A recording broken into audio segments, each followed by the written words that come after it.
Hi అండి. అందరికీ నమస్కారం. 'సత్యభామ' సీరియల్ ఈరోజు ప్రోమోలో ఏం జరగబోతుందో చూద్దాం. క్రిష్ అయితే ఇంట్లో వాళ్ళందరినీ పిలిచి ఇలా అంటూ ఉంటాడు. అది కబ్జా ల్యాండ్ అని ఒప్పుకొని అది ప్రజలకు ఇవ్వడానికి మాకు ఎలాంటి అభ్యంతరం లేదని చెప్పేసొచ్చాను అని చెప్పి అంటూ ఉంటాడు. ఆ మాటలు విని మహదేవయ్య అయితే చాలా షాకవుతూ ఉంటాడు. అక్కడే ఉన్న భైరవి కూడా ఏంటి ఇలా చేశాడు అని చెప్పి చాలా షాకవుతూ ఉంటుంది. వెంటనే అక్కడే ఉన్న రుద్ర అయితే క్రిష్ కాలర్ పట్టుకొని రేయ్ అని చెప్పి క్రిష్ పైనకి వెళ్తాడు. నిన్నెవరు చెప్పమన్నారా? అసలు నువ్వెవర్రా చెప్పడానికి? అని చెప్పి అయితే క్రిష్ కాలర్ పట్టుకొని అడుగుతూ ఉంటాడు రుద్ర అయితే కోపంతో.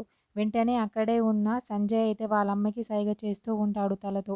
వెంటనే ఆ సైగ చూసి అయితే భైరవి క్రిష్ మొహం చూసి ఇలా అంటూ ఉంటుంది. నువ్వు నిజంగా మహదేవయ్య కొడుకువైతే ఇలాంటి పని చేయవు. మహదేవయ్య రక్తం పంచుకొని ఉండుంటే నువ్వు ఇలాంటి పని చెయ్యవసలు. మహదేవయ్య కొడుకే కాదు నువ్వు అని అంటూ ఉంటుంది. ఆ మాటలకైతే క్రిష్ ఒక్కసారిగా చాలా గుండె పగిలినంత పని అవుతుంది.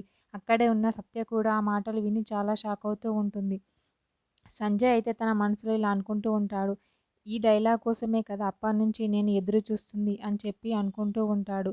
క్రిష్ అయితే వాళ్ళ అమ్మ దగ్గరికి వెళ్ళి నువ్వు అసలు మాట్లాడే మాటలకు ఈ అర్థం ఏంటో తెలుసా నీకు?